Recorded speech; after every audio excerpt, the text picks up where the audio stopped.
Aujourd'hui, je vous donne mon verdict sur le produit dont tout le monde parle, les capsules Gelix de la marque Après Nail.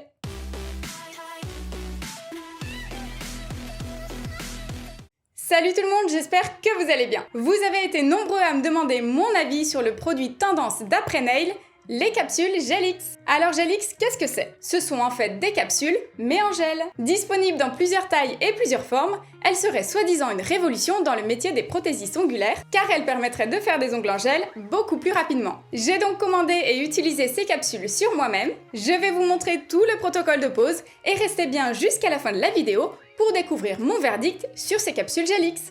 C'est parti pour la dépose. Je commence déjà par couper mes longueurs directement au coupe-ongle en cassant le bord libre droit, puis le gauche pour que ça parte plus facilement. Je prends ma ponceuse et avec un embout conique en carbure, je retire absolument tout le gel jusqu'à ce qu'il ne reste plus aucune matière sur mon ongle qui puisse interférer avec la pose des capsules Gelix. J'ai bien évidemment fait mes cuticules et griffé ma plaque, c'est tout bon. Donc la boîte de capsules que j'ai commandée se présente comme ça. Elle contient 500 capsules en gel souple de 10 tailles différentes, toutes numérotées de 0 à 9. J'ai également acheté leur lampe X-Lite LED qui fait 6 watts. Elle a 2 petits pieds rétractables et s'enclenche pour 45 secondes quand je l'allume. Avant de commencer, j'essaye de trouver la bonne taille de capsule pour le pouce de ma main gauche. Donc je fais quelques simulations avant d'appliquer les produits.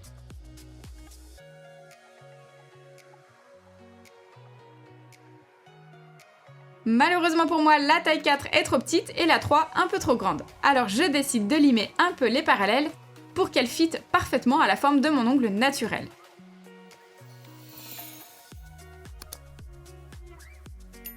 Encore quelques corrections et ce sera ok. Alors avant de poser le gel sur la capsule, il faut patiner toute la surface intérieure qui sera en contact avec votre plaque pour créer une meilleure adhérence. Bon, ça fait pas mal de poussière, mais je suis le protocole et je n'oublie aucun recoin. Je vérifie une dernière fois et j'applique le déshydratant de la marque et leur primer.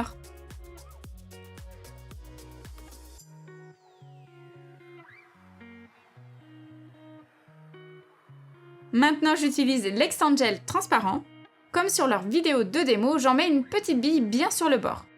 Attention, ils précisent aussi dans leur manuel fourni avec le kit d'appliquer une fine couche d'Extend Gel directement sur l'ongle et de catalyser. Ça aura un peu l'effet d'une base avant de venir fixer la capsule. Pour mon test, j'ai préféré ne pas en mettre, c'est pas une pose que je vais garder longtemps, donc ça ira très bien. Sauf que lorsque je veux chasser les bulles d'air, tout le gel coule sur ma peau, vraiment c'est une cata. Alors j'essaye tant bien que mal d'essuyer avec un pinceau, mais c'est toujours pas terrible, ça fait pas très propre. Donc je recommence tout le process avec une nouvelle capsule.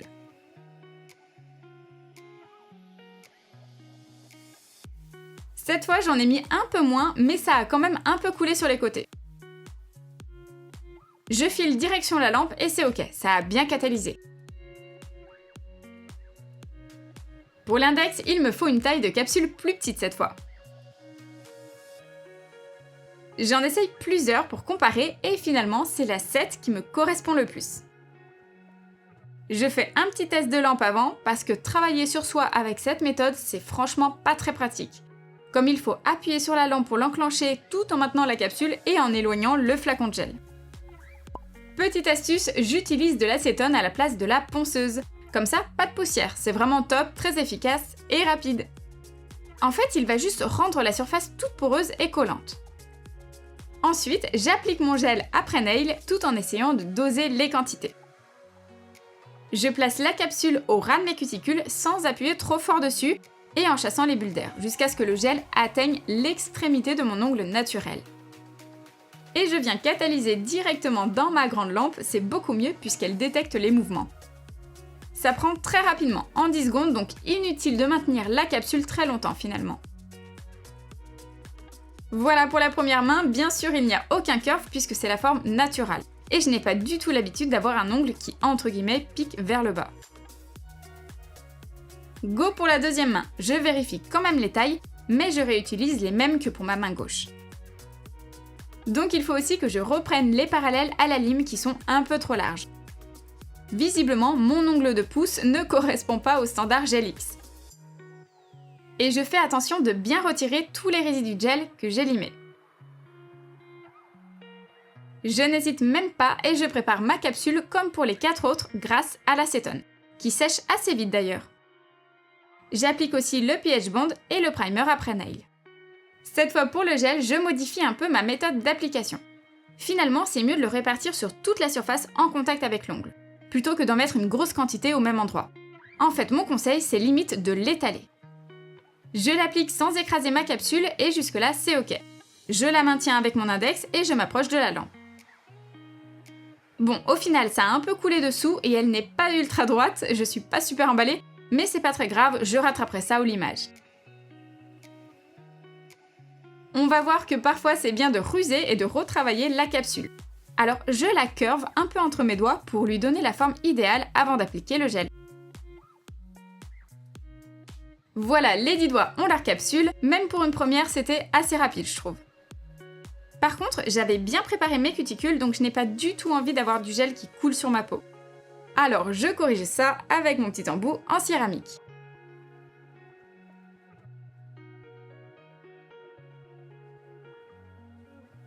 C'est une coffin shape et comme je crains de m'accrocher à cause des angles, je préfère passer un petit coup de lime pour la rendre plus ovale. C'est un gel vraiment souple, rien à voir avec les gels de construction. Vraiment, ça se lime super facilement. J'essaye de tricher un peu pour rehausser la forme au limage. Mais bon, c'est pas encore le coup de cœur pour moi. Je vous conseille aussi de matifier toute la surface du gel avant de poser votre vernis. Bon, ce gel qui a coulé dessous m'obsède, ça fait limite pas très propre et à la repousse, ça risque de se voir. Par contre, avec mes embouts habituels, la matière ne se travaille pas très bien, c'est un peu caoutchouteux, c'est très étrange. Comme ça ne fonctionne pas, je me résigne et j'arrête là. Pour conserver l'aspect clear des capsules, je décide d'appliquer un joli VSP glitter de la marque Rosalind, déniché sur AliExpress.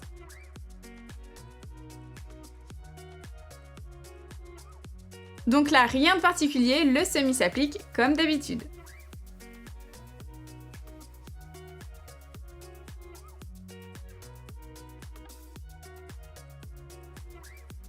Après avoir fait mes 2 couches et catalysé entre chaque 30 à 60 secondes dans ma lampe, j'applique mon top coat habituel.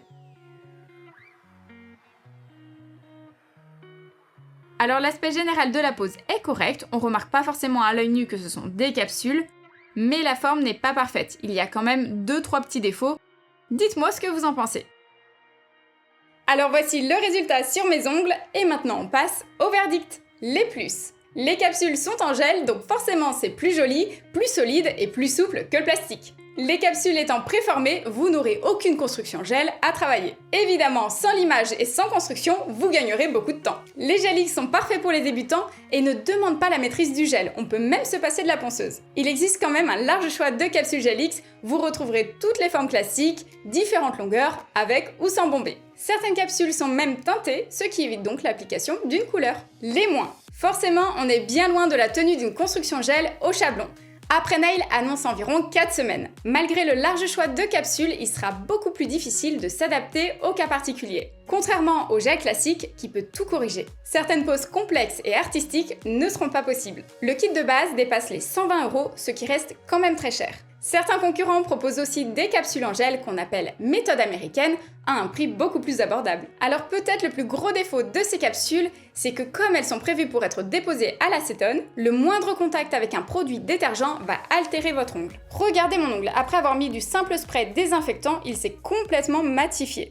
Donc pour vous donner mon verdict sur les capsules après nail, eh bien je suis un peu déçue et je ne les utiliserai pas sur mes clientes. D'une part parce que je ne fais pas de capsules et aussi parce qu'on est encore trop loin de ce qu'on peut obtenir avec une construction gel chablon. Alors c'est pas un produit forcément mauvais, mais il n'est pas fait pour tout le monde. Si vous avez le budget et que vous utilisez déjà des capsules plastiques, ça peut être un bon choix, mieux vaut du gel que de la colle. Si vous êtes débutante et que vous avez du mal avec les extensions chablon, ça peut également vous intéresser. Mais si vous voulez proposer le meilleur à vos clientes, passez votre chemin et vive les chablons. Voilà, vous avez mon verdict sur les capsules Gelix de la marque Après Nail. À votre tour de me dire ce que vous en pensez en commentaire. Inscrivez-vous au club privé pour recevoir par mail mes conseils sur le métier de prothésiste ongulaire. Lien en description. Merci à tous et nous on se retrouve mardi pour une nouvelle vidéo. Ciao!